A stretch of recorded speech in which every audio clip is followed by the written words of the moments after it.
Zomato limited stock market में 2021 को listed हुई थी और जब से ये कंपनी लिस्ट हुई है तब से मोर देन 45% तक ये करेक्ट हो चुकी है due to its massive losses. पर वही अगर हम बात करें पिछले ही साल के बारे में तो आप देख सकते हो कि इस कंपनी ने अपने इन्वेस्टर्स को 10% का रिटर्न प्रोवाइड किया है और वहीं सिर्फ मात्र एक महीने में मोर देन 18% तक का रिटर्न डिलीवर किया अपने इन्वेस्टर्स को। अब यू माइट बी वंडरिंग कि एक महीने में ऐसा क्या हो गया कि कंपनी का स्टॉक इतना ज्यादा भागा। तो इसके पीछे मेनली दो कारण हैं, जिसमें से पहला ये है कि कंपनी का सेल्स साल दर साल और इवन क्वार्टर बेसिस पे ग्रो करते जा रहा है और कहीं ना कहीं इस कंपनी के इन्वेस्टर्स को ये भी आशा है कि अगर सेल्स बढ़ रहा है तो कभी ना कभी प्रॉफिट में भी कंपनी जरूर किसी ना किसी दिन आएगी। अगर आप इसके रिसेंट क्वार्टर्स को ही देख लो तो आप देख सकते हो कि मार्च 2023 को ही इस कंपनी का सेल्स 1900 करोड़ से बढ़कर आज 2056 करोड़ तक का हो चुका है। वहीं पर ऑपरेटिंग प्रॉफिट मार्जिन कंपनी का कम होते हुए देखने को मिला है, पर एज यूजुअल नेट प्रॉफिट हमें माइनस में ही देखने को मिलता है।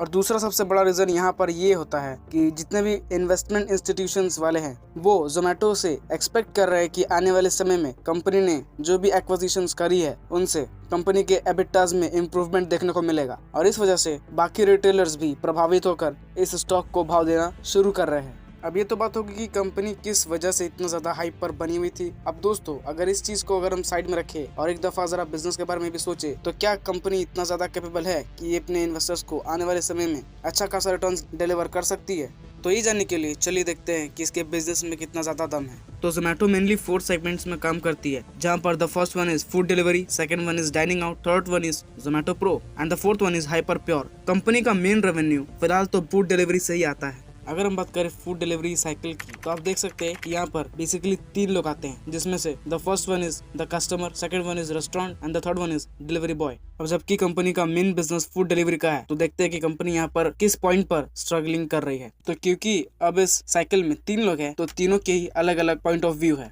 तो पहले बात करते हैं कस्टमर्स के बारे में। अब इन केस ऑफ इंडिया जितने भी कस्टमर्स होते हैं ना वो एक दफ़ा ये ज़रूर सोचते हैं कि अगर हम ऑनलाइन फूड डिलीवर कर रहे हैं तो हमें कम से कम डिस्काउंट तो मिलना ही चाहिए और ऑफ कोर्स ये हर एक इंडिविजुअल ज़रूर सोचता है। तो एक तरफ से कस्टमर्स भी ज़्यादा पे करना नहीं चाहते अभी की सिचुएशन में, और वहीं एक तरफ रेस्टोरेंट की बात करें तो रेस्टोरेंट भी कहीं ना कहीं ये चाहता है कि कंपनी हमसे कम कमीशन काटे ताकि हम लोग ज़्यादा से ज़्यादा बेनिफिट ले सके।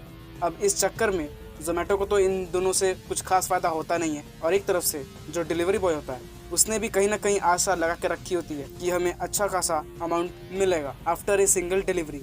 अब जोमेटो यहाँ पर अच्छी तरीके से जानता है कि अगर इन तीनों में से किसी को भी अगर जरा सा भी नाराज किया तो उनका बिजनेस वैसे ही फ्लॉप हो जाने वाला है। तो अभी की सिचुएशन में जोमेटो इन तीनों को ही खुश कर रहा है अपने लॉसेस को झेल कर और अपने सेल्स को लगातार बढ़ा रहा है, पर कंपनी का प्रॉफिट अभी तक ग्रो हो ही नहीं रहा। आप सब देख सकते हैं कि प्रॉफिट एंड लॉस स्टेटमेंट में कंपनी ने शायद ही कभी प्रॉफिट शो किया होगा। Maximum of time company loss he present करती है।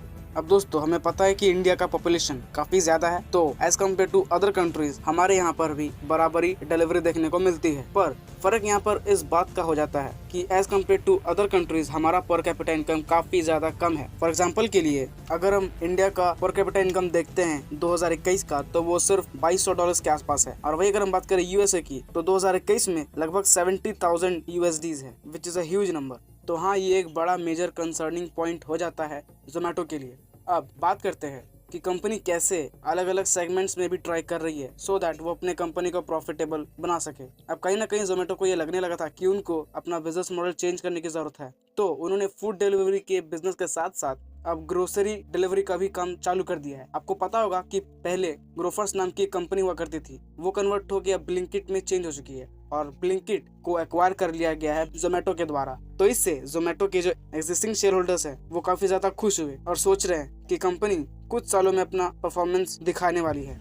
पर दोस्तों आफ्टर एक्वायरिंग ब्लिंकिट इन $568 मिलियन वो यहाँ तक भी रुकती नहीं है, वो और भी कंपनीज को एक्वायर करती है, जैसा कि आप स्क्रीन पर देख सकते हो, सो दैट जोमेटो अपना बिजनेस बड़ा कर सके और अपने आप को प्रॉफिटेबिलिटी में कन्वर्ट कर सके। पर after acquiring all this companies Zomato still struggling. Why? अब दोस्तों ये जो इनका बिजनेस है ना इसमें इनका मार्जिन काफी ज्यादा कम है, so that's why they are basically struggling. और वहीं अगर हम बात करें हाइपर प्योर की, जो कि इनका एक अल्टरनेटिव बिजनेस प्लान है जहां पर ये कंपनीज B2B काम करती है। इस कंपनी का काम होता है कि ये अपने जितने भी रॉ मटेरियल्स हैं वो अलग अलग रेस्टोरेंट्स में सप्लाई करती है काफी ज्यादा कम मार्जिन पर, सो दैट ज्यादा से ज्यादा रेस्टोरेंट्स इनके रॉ मटेरियल्स को खरीदेंगे और अपने बिजनेस को कंटिन्यू करते रहेंगे। अब जोमेटो यहाँ पर ये सोच रही है कि अगर हम लोग कम मार्जिन पर अगर किसी रेस्टोरेंट को रॉ मटेरियल सप्लाई करेंगे तो इन फ्यूचर शायद हमें उस छोटे छोटे मार्जिन से भी कहीं ना कहीं प्रॉफिट होने लगे। सो इसी चाल में जोमेटो काफी ज्यादा पीछे पड़ी हुई है और तो और दूसरे सेगमेंट में भी एक्विजिशंस कर ही रही है। जोमेटो ने अभी तक हार मानी नहीं है। तो जी हाँ, अभी बेसिकली जो जोमेटो है उसने अपने आप को 3 सेगमेंट्स में ढाल लिया है, जहाँ पर the first one is food delivery, the second one is B2B business जहाँ पर वो रेस्टोरेंट्स को अपना रॉ मटेरियल सप्लाई करने की सोच रही है, और the third one is grocery market को टारगेट करना, जो कि वो ब्लिंकिट के साथ कर रही है। पर देखते हैं कि क्या ये बिजनेस जोमेटो को आगे की तरफ ले जाएगा या फिर उसे नीचे ढकेल देगा। अब ये तो पक्का है कि इन फ्यूचर इंडिया में इन सब चीजों की डिमांड बढ़ने वाली है, क्योंकि इंडिया डिजिटलाइज हो रहा है। पर क्या इन सब छोटे मोटे चीजों के लिए क्या हम जैसे आम लोग इतना ज्यादा खर्चने को तैयार होंगे जिससे ये कंपनियां बिजनेस कर सके? अब फ्यूचर तो किसी को पता नहीं है, तो देखते हैं अगर जोमेटो अपने न्यू इन्वेंशन के साथ अगर सक्सेसफुल हो गई तो डैम श्योर कि ये कंपनी इतिहास रचेगी। पर अगर ये कंपनी स्ट्रगलिंग करते ही रह गई तब इस कंपनी को किसी न किसी दिन तो बैंकरप्सी का सामना करना ही पड़ेगा। तो ये था मेरा जोमेटो के ऊपर एनालिसिस। अगर आपको वीडियो पसंद आया तो आप इसे लाइक करके हमें सपोर्ट कर सकते हो, और अगर आपको ऐसी बिजनेस एनालिसिस की वीडियो देखनी है या स्टॉक मार्केट में इंटरेस्टेड हो तब आप इस चैनल को सब्सक्राइब भी कर सकते हो। तो मिलता हूँ आपसे किसी नेक्स्ट वीडियो में, तब तक के लिए this is me Pranav Bajaj signing of.